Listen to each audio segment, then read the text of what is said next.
we have made it our plan in this series of classes to study the concept of evangelism in the Bible. And evangelism, by definition, is the teaching or preaching of the gospel.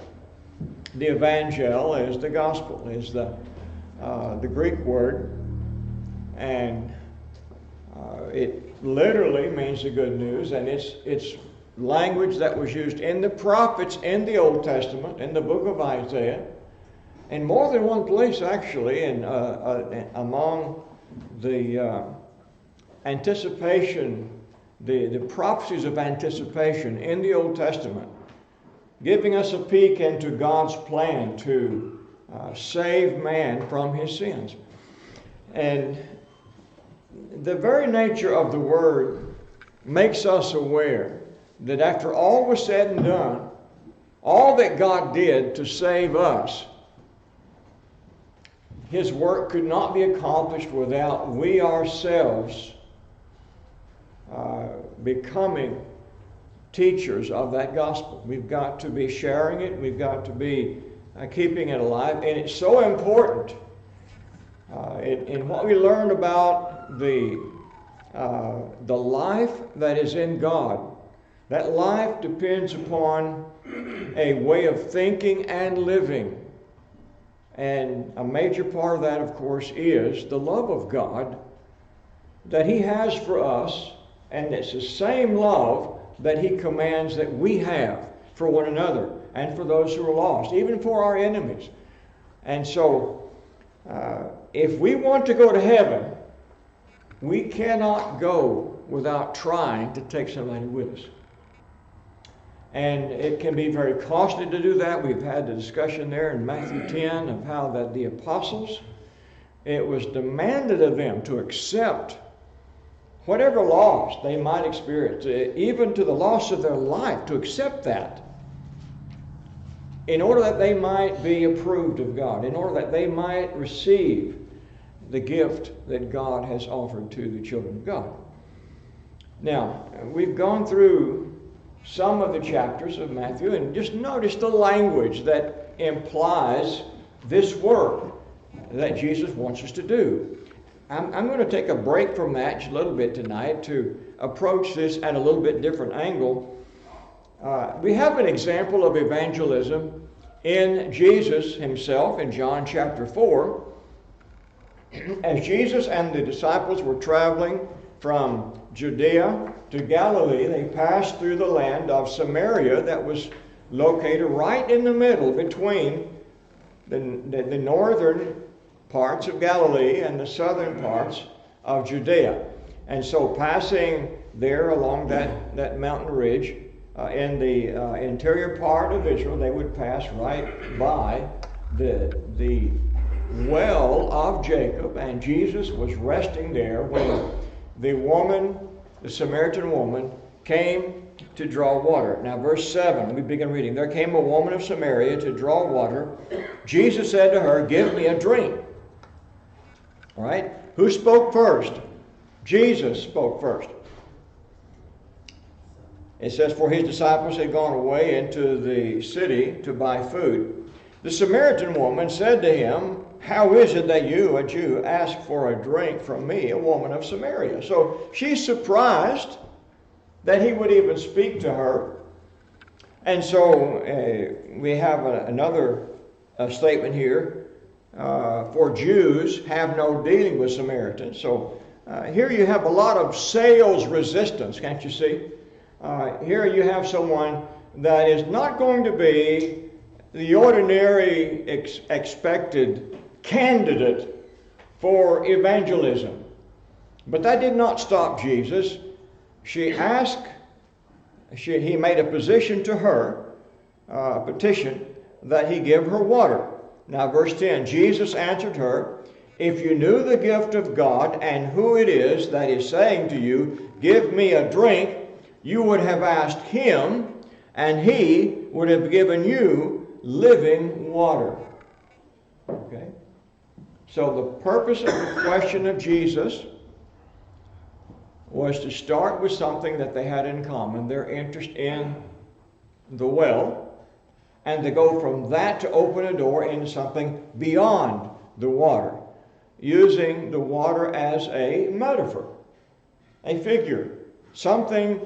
And the Bible is full of that. And in our last study, we were noticing how many times a metaphor is used to describe evangelism and our part in that. We are the light of the world, he says. In what sense? How can we be? You see, as he talks to Peter and John, and they're out there fishing, and he says, "Come, and I'll make you fishers of men." He's taken something literal and used it as a metaphor of something else. Obviously, by saying fishers of men, he was talking about not fishing for fish, but talking about the work that they'd be doing and saving the souls of men. So here, Jesus has done that with the water. If you knew the gift of God and who it is that is saying to you, "Give me a drink," you would have asked him, and he would have given you living water. The woman said to him, "Sir, you have nothing to draw water with, and the well is deep. Where do you get that living water? Are you greater than our father Abraham? He gave us the well and drank from it himself, as did his sons and his livestock." So, how does she react to the statement, the mysterious statement of Jesus? If you ask me, I'd give you one. She's hesitant about, she's kind of contradicting what he's saying. Okay. She realizes that literally Jesus has nothing to give her water with. And he's also mentioned living water. And where are they standing? By Jacob's well. Okay? Living water usually would be used to describe a creek or a river. But they're not at a creek or a river. There's no living, there's no flowing water. So Jesus has spoken of two impossibilities. And she realizes that right away. And so it's like she says, "Okay, I'm game. I'll play along." Okay? How are you going to do that? She says, "Okay, number one, you don't have anything to draw water with. So there. And the well is deep. You can't reach down with your hand and scoop up some water. All right, you're going to have a rope and a pitcher and something. Where do you get that living water? And by the way, are you suggesting this water is not as good because it's not flowing water? It's a gift of Jacob. Are you insulting our ancestor Jacob? Are you being irreverent? Are you mocking me for coming out to this well to draw water? So you can take this as being a little bit belligerent. We don't know the tone of her voice, but in any case, Jesus has set this up, and so now he answers. Jesus said to her, "Everyone who drinks of this water will be thirsty again. But whoever drinks of the water that I will give him will never be thirsty forever. The water that I will give him will become in him a spring of water, welling up to eternal life." And the woman said to him, "Sir, give me this water so that I may not be thirsty or have to come here to draw water." Now, does she get the point yet? No, she's speaking physical. Okay. She's still speaking in terms of physical water, but do you think maybe she suspects there's more to it than that? Possibly. I mean, it's possible she already gets the idea that he's trying to say something. I'm going to let him say, "Okay, give it to me." And so then you have what follows there as Jesus gets more and more personal in his efforts to win her heart, and he succeeds. Now, I bring this example up because every one of these metaphors in the Gospels that refers to the idea of the gospel and of teaching the gospel provides us, if we are If we are disposed to talk to somebody about their soul, it gives us an entrance. It gives us an opening. The same as Jesus used this water as an opening. Using water as a metaphor of life, because water gives life, does it not? It gives life. It's very important. The Arabs had a very strong tradition for hundreds of years that you cannot refuse water in the desert, even to your enemy. It was so sacred, you could not refuse the request of water. Now, you and I believe, can do the same thing that Jesus did. And this is the hard thing. Evangelism, talking about the gospel, is not something that most of us do.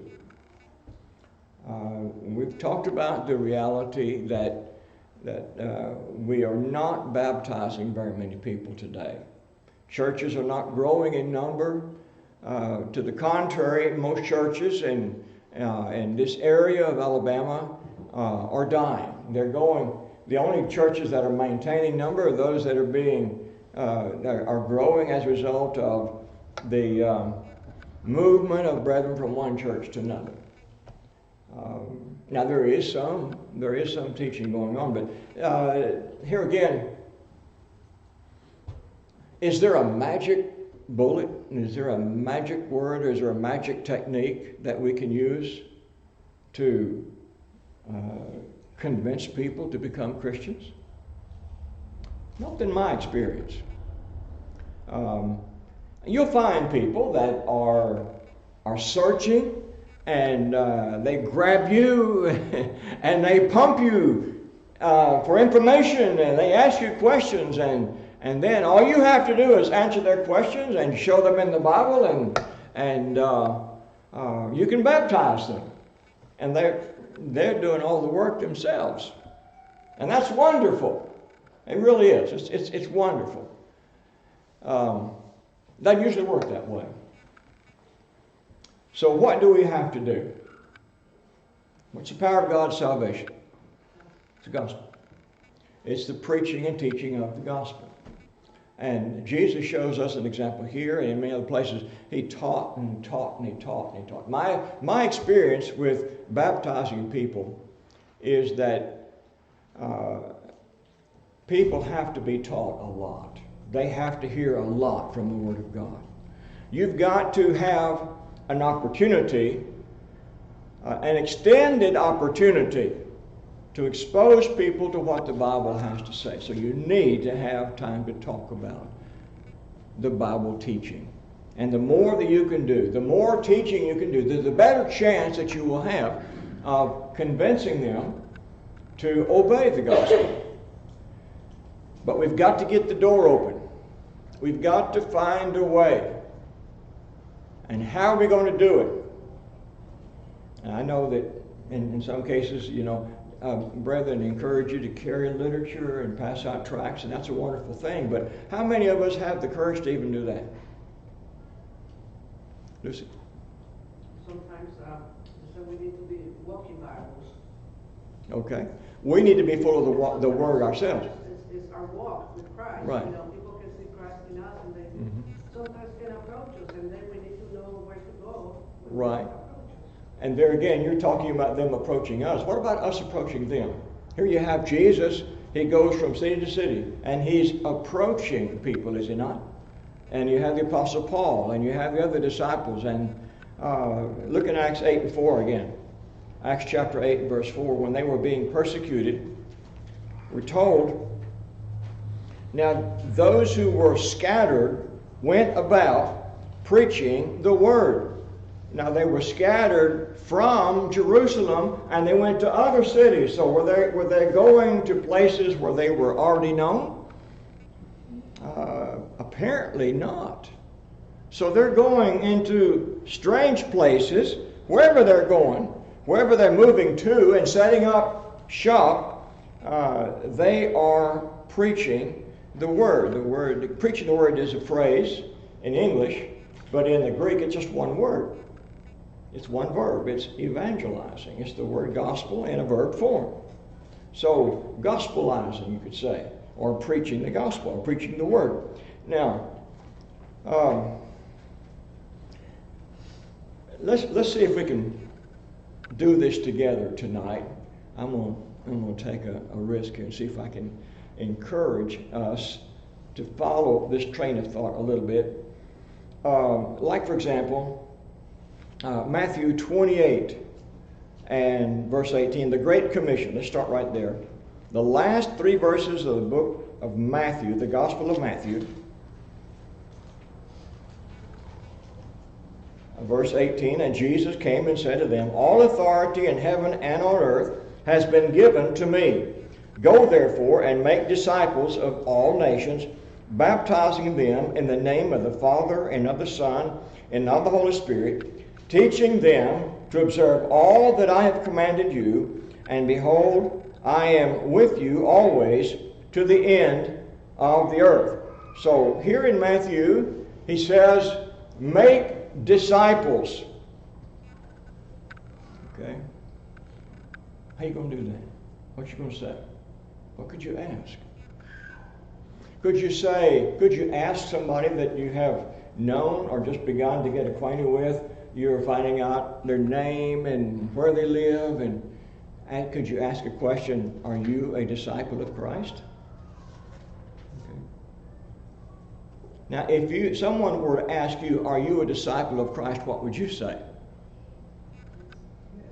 Yes, okay. What does that mean? What does it mean to be a disciple? Okay. A follower, what does a follower mean? Okay. Follower, I know what a follower is. Somebody's walking ahead of me and I'm walking right behind them. I'm following them. Or it's Facebook followers, you know. Okay? How many followers do you have on Facebook? What does that mean? Not much. What's implied? When we think of that, what do we feel? You listen, Okay, somebody is listening to what you have to say, or they're reading whatever you post. Let's say you're posting every day, and so you have these people. Theoretically, if they're connected, your messages pop up, and you read them. You're a follower, right? But this is not talking about being a follower of men, but it's to be a disciple of Jesus. So he goes on and says, teaching them to observe all that I have commanded you. So making a disciple means making a Bible student, okay? A Bible student.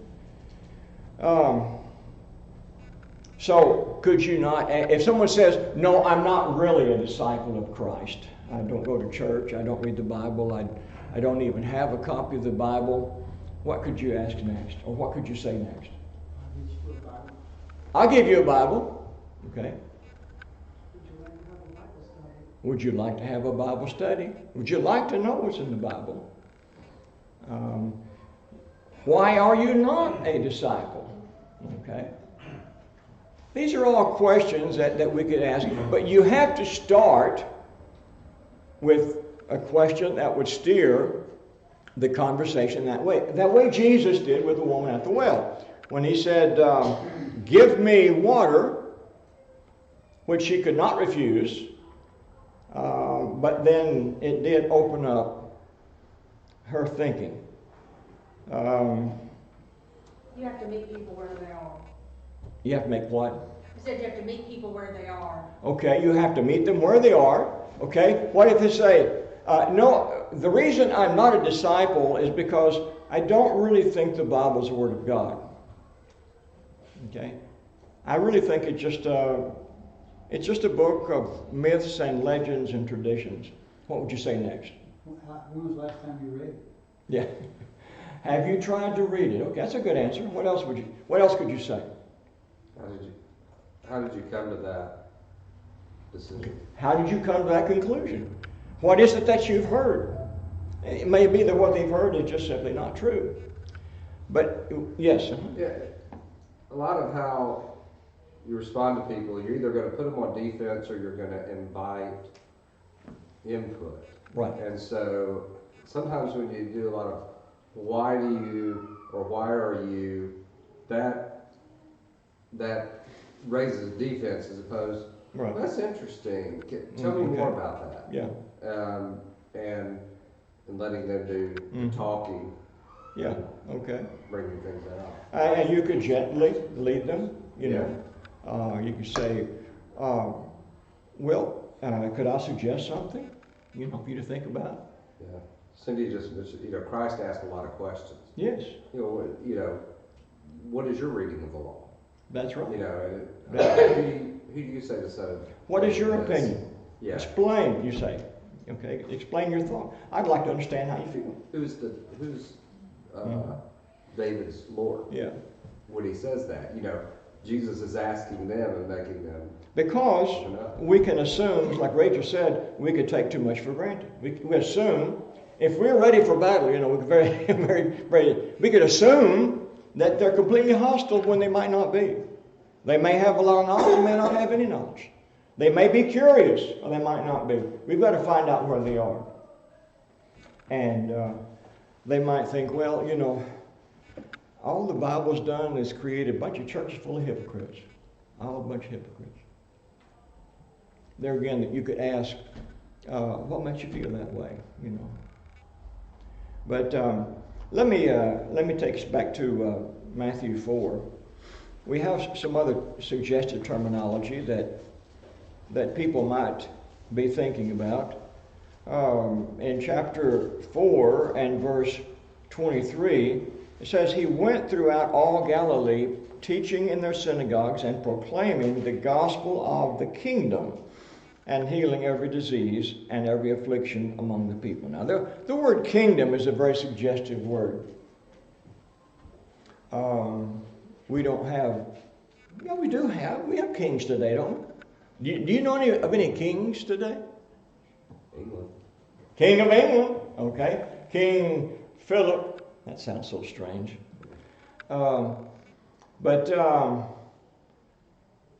King Jordan has a king. Right? We've just had all this war, and the king of Jordan led his people to participate, on the side of the Israelis against the Iranians a couple of days ago. Okay, there's a king. What is the idea of a king?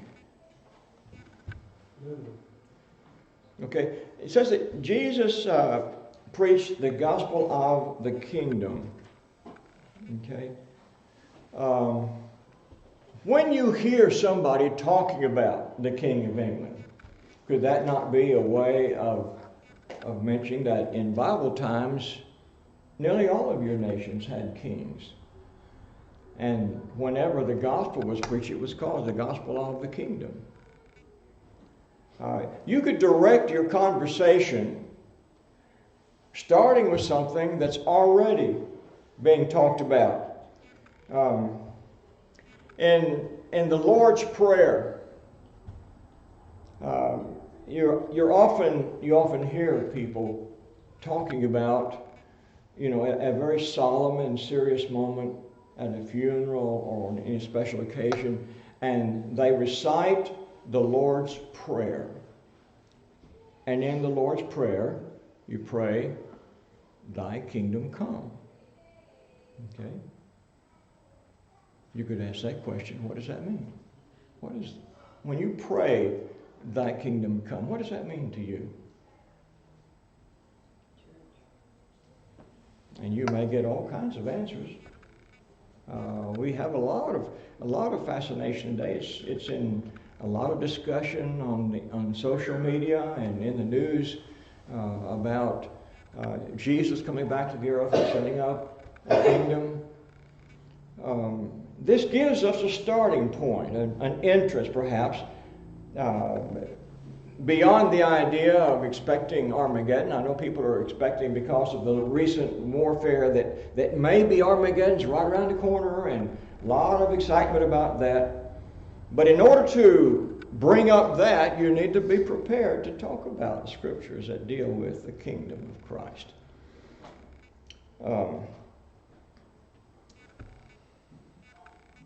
Let's look at Matthew 5 and 16 a minute. going back to the idea of light and darkness. Okay? Can you think of an occasion where there's been a lot of discussion about light and darkness? Literally. Last week we had a solar eclipse. How about that? Something like that could be an occasion. How could you use something like that? You talk about the light in the scriptures. His creation. Okay. What is life without light? And what's so frightening about a solar eclipse? When you have suddenly all the light of the sun is blocked in midday. What can we do without sunlight? We die. We can't have photosynthesis. The green trees and bushes and the flowers, they all need sunlight. To have a pretty green lawn, you know, if you have too much shade, it's going to be hard to have a green lawn because you have to have the sunlight. Okay, sunlight. Light is essential to our existence. But there's another kind of light that is essential to our existence. The metaphorical. What would light be as a metaphor in common language? Goodness. Pardon? Goodness. Okay. Why? Because it is the opposite of dark. Okay, darkness, okay. Darkness is evil. Light is goodness. Why is it good? What's good about it? There's light to see. I'm sorry? Makes us see. We can see. See what? I mean, when we're in darkness, we're kind of blind. We can see. Right. But when you have the light, you're able to walk your path. You know, Okay. You're able to see where you're going. I'm trying to make a transition to something. Things are not There's hidden. light. Pardon? When there's light, things are not hidden. Okay? You can't hide what you do. Yeah. These are things we talk about all the time. We deal with things that are hidden in a sense, right, in politics. Okay? Yeah, politicians.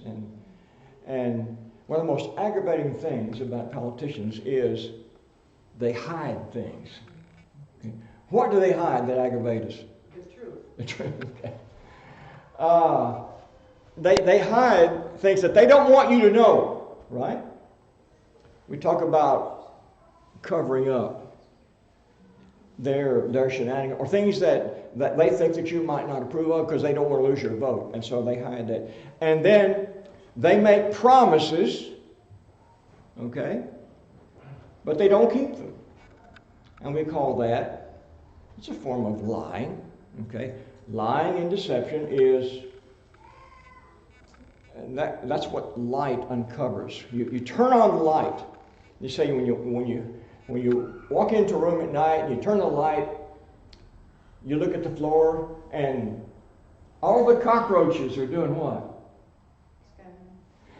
They're running to hide somewhere, okay?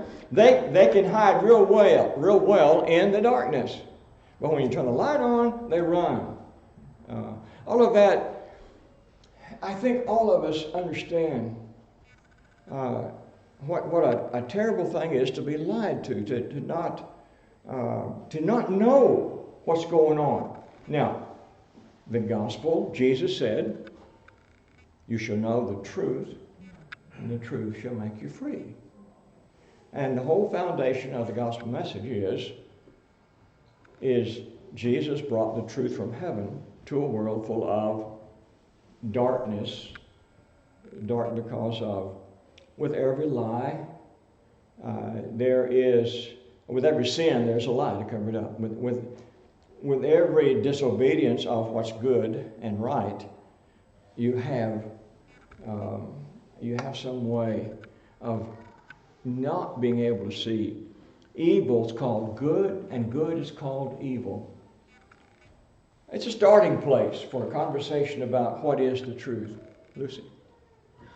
You know, I'm thinking about Acts 17, the way that Paul dealt with the Athenians Mm-hmm. in Athens.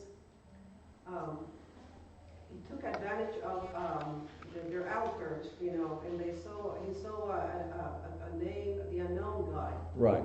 So he started preaching, you know. Okay. He said, I noticed that you're very extremely religious. Right. Okay, why didn't they know the God that he was going to speak of? So that's why he got talking, Okay. took advantage of that. It was unknown because It's an open door. they were ignorant. Yes. Okay? And the way that you dispel ignorance is by telling the truth. Okay. Matthew 6:19.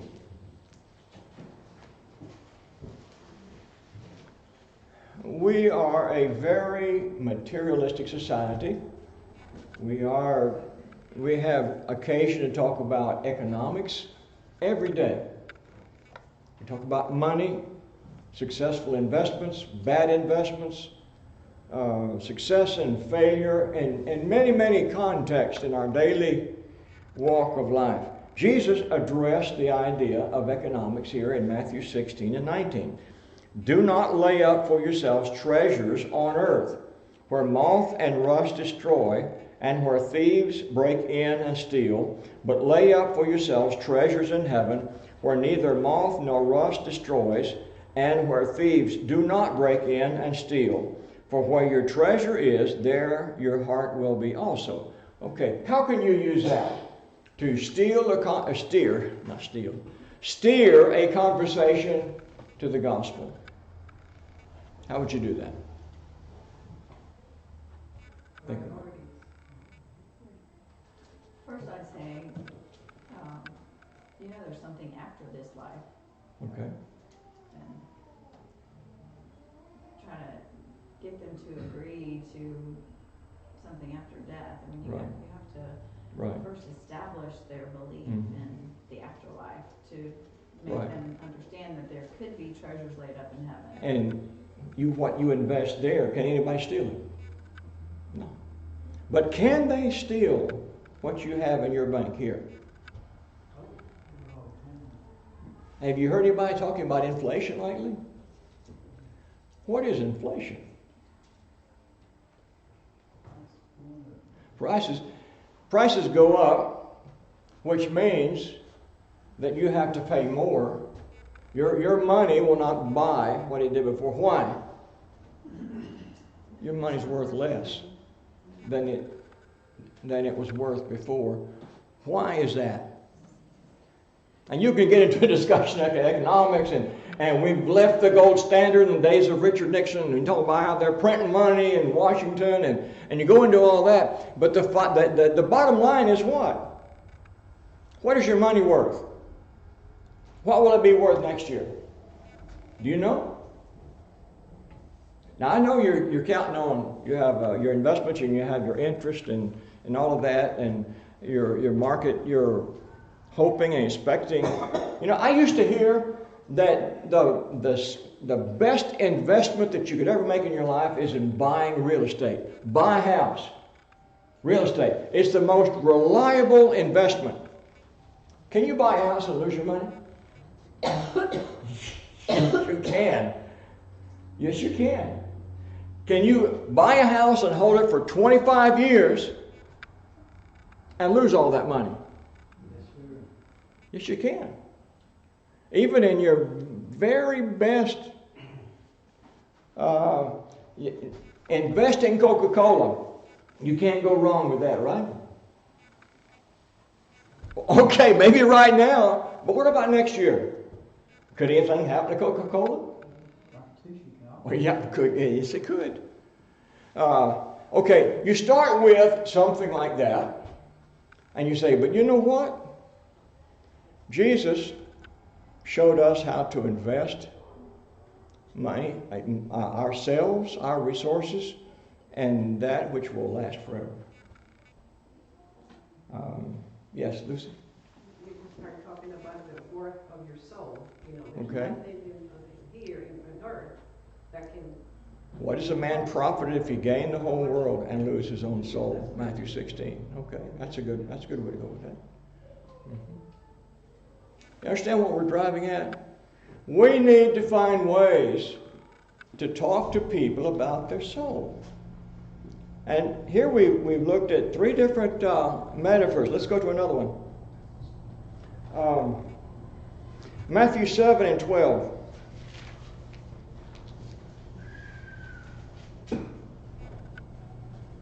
We live in violent times. Every day, what you're talking about with your neighbors and friends, a lot of times as you begin the day, is someone has been shot in Birmingham, and they're in critical condition in the hospital, or maybe they died. Or it's a young lady over by, to give you a specific example, not too long ago, was over just off of the campus of UAB, and two boys got into an argument about a drug deal. One of them pulled the gun and shot at the other, but he didn't hit him. He hit the girl in the car and killed her. Okay. Now, the world is full of examples of that every day. What can be done? Don't turn on the news. Pardon? Don't turn on the news. Just ignore that, right? It's a terrible thing. Now, what's wrong? Why do people do stuff like that? They don't value human life. Pardon? They don't value human life. Okay, they don't value human life. Let's read this is the golden rule. So, whatever you wish that others would do to you, do also to them, for this is the law and the prophets. Okay? Whatever you wish that others would do to you, do also to them. How would that solve the problem of violence? It wouldn't be any. Okay. Everybody treat others the way that they would want to be Yeah. treated. Be a nice world. The violence and the crime and the thievery and the lying and the cheating, all of the ugly things that are on the news constantly, that, like Cindy says, you don't want to hear it. Just turn it off. And I don't like to hear it either. I remember I was living in Miami. I didn't want to know what was going on. I mean, I rode one day with a police officer all day long and just listened to all. You know, right there in my own neighborhood, there were people breaking into houses and all that, and that was a lot more than I wanted to know.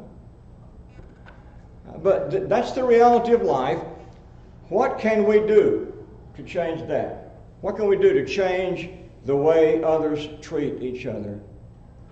We've got to teach everyone the golden rule. We've got to teach one another to love each other. Everybody believes in that. But who is it that's been successful with this more than Jesus Christ? And then we can speak of the gospel and speak of how that works. Matthew 7 and 14, he says, "For the gate is narrow and the way is hard that leads to life, and those who find it are few." Just a moment ago, Kia mentioned they don't appreciate the value of life. Their life or the life of somebody else. They don't care about the life of others or of their own life. Now, the question is, suicide.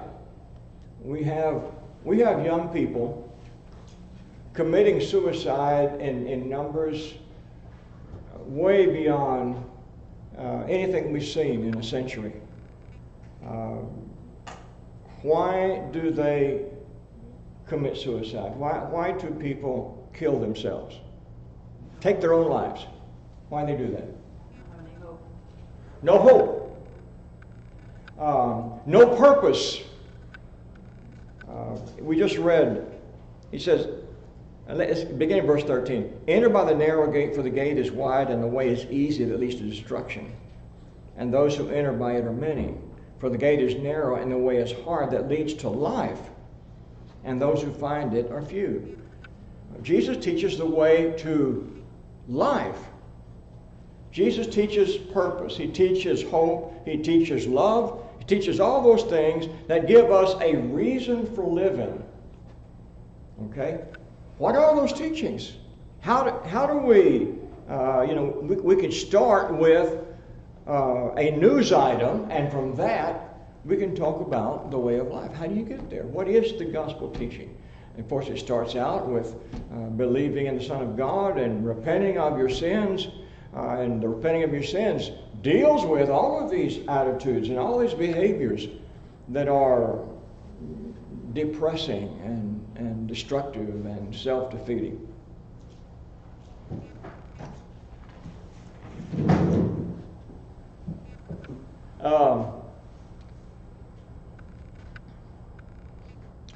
The question of hate. Okay, we have a lot of discussion today about hate crimes. And what is a hate crime?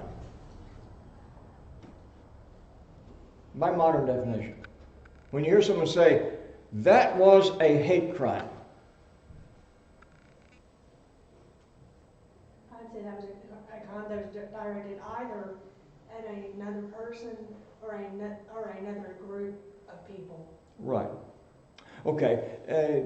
By modern definition, it's used as a political term to talk about special classes of people that are, let's say, minorities. And there's about 12 or 13 of those different groups, that are, whenever they are victimized by something, that is called a hate crime. Okay? Now, what you don't hear a lot about is the hate directed toward Christians. And the reality is that the most hated people on earth are Christians. The most hated book on earth is the Bible. Matthew 10 in verse 22, when someone is talking about hate crimes, that can be a door for you to read what Jesus said, Matthew 10:22, and you will be hated by all for my name's sake, but the one who endures to the end will be saved. When they persecute you in one town, flee to the next, for truly I say to you, you will not have gone through all the towns of Israel before the Son of Man comes. A disciple is not above his teacher, nor a servant above his master. It is enough for the disciple to be like his teacher, and the servant like his master. If they have called the master of the house Beelzebul, how much more will they malign those of his household? Okay. Jesus explained in John 5 why do they hate Christians? Why? Okay. Why'd they hate Jesus? They hated him. What you can start with that the crucifixion of Christ. Why did they crucify Jesus? What was his crime that made him worthy of being nailed to a cross? What was his crime? Why were they crying out in great numbers, let him be crucified? And even Pilate didn't want to do that. He didn't want to participate in the death of an innocent man. Why did they hate him so much?